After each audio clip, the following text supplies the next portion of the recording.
बिस्मिल्लाहिर्रहमानिर्रहीम अस्सलाम वालेकुम।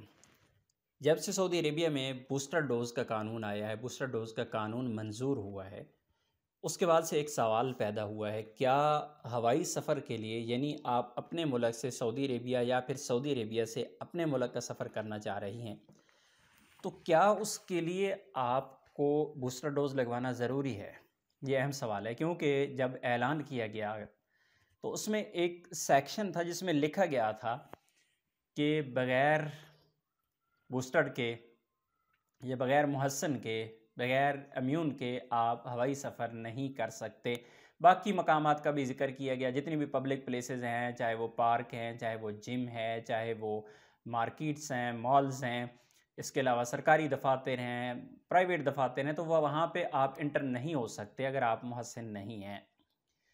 तो सवाल उस पर एक बहुत अहम पैदा हुआ कि क्या हम सऊदी अरब से पाकिस्तान या इंडिया और पाकिस्तान, बांग्लादेश से क्या सऊदी अरेबिया का सफ़र कर सकते हैं?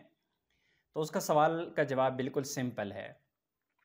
जहाँ भी ज़िक्र किया गया है बूस्टर का, जहाँ भी 1 फरवरी 2022 का ज़िक्र किया गया है कि 1 फरवरी से ये नई पाबंदियाँ लग रही हैं, तो उसमें कहीं भी ये नहीं कहा गया कि जो बूस्टर नहीं लगवाएगा, वो ये काम नहीं कर सकता या इन मोहल्लात में दाखिल नहीं हो सकता, मार्केट में दाखिल नहीं हो सकता, बल्कि उसमें ये हमेशा यही कहा गया है, 2 अल्फ़ाज़ ज़्यादा इस्तेमाल किए गए हैं, जो नॉन इम्यून होगा, जो गैर मुहस्सन होगा। अब नॉन इम्यून और गैर मुहस्सन कौन होगा, उसके लिए ऑलरेडी मैं आप लोगों के साथ बहुत डिटेल के साथ वीडियो शेयर कर चुका हूँ कि जिस बंदे ने वैक्सीन की दोनों डोजेज़ लगवाई हैं और दूसरी डोज़ लगवाने के बाद आपको अगर आपने 8 महीने के अंदर-अंदर अगर बूस्टर नहीं लगवाई तो आप गैर मुहस्सिन हो जाएँगे। और अगर आपको अभी तक सेकंड डोज़ लगवाया हुई 8 महीने का टाइम नहीं गुज़रा तो फिर कोई मसला नहीं है, आप मुहस्सिन ही रहेंगे, आप इम्यून ही रहेंगे। तो जब आप मुहस्सिन रहेंगे, जब आप इम्यून रहेंगे तो स बूस्टर डोज़ का सवाल अलहदा हो जाता है, बूस्टर डोज़ का इससे कोई ताल्लुक नहीं है।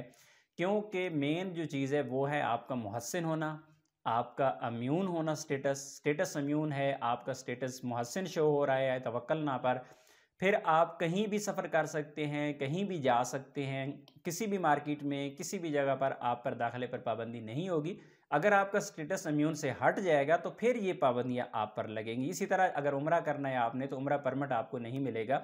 अगर आपका स्टेटस मुहस्सिन से हट जाएगा, गैर मुहस्सिन हो जाएगा, नॉन इम्यून हो जाएगा।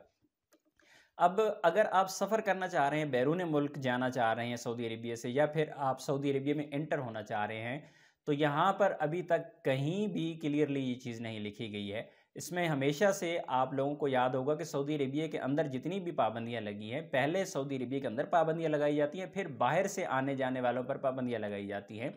तो यहाँ पर कोई भी पाबंदी नहीं है, आप अपने मुल्क में मौजूद हैं, आपका स्टेटस इम्यून है, आपने बूस्टर लगाई है, नहीं लगाई उससे कोई फ़र्क नहीं पड़ता। आपका स्टेटस इम्यून है, आपके लिए इतना ही काफ़ी है। आप सऊदी अरेबिया से बाहर भी सफ़र कर सकते हैं, आप सऊदी अरेबिया में एंटर भी हो सकते हैं, बल्कि एंट्री के लिए तो अगर आपका स्टेटस इम्यून नहीं भी है, तब भी आप एंटर हो सकते हैं, तब भी आप पर किसी किस्म की कोई पाबंदी नहीं है। वो अलग चीज़ है कि आपको क्वारंटाइन करना पड़ता है और बाकी जो मसाइल हैं, अदरवाइज़ एंट्री में आपको फ़िलहाल कोई मसला नहीं है। अपनी दुआ में याद रखिएगा। अस्सलाम वालेकुम।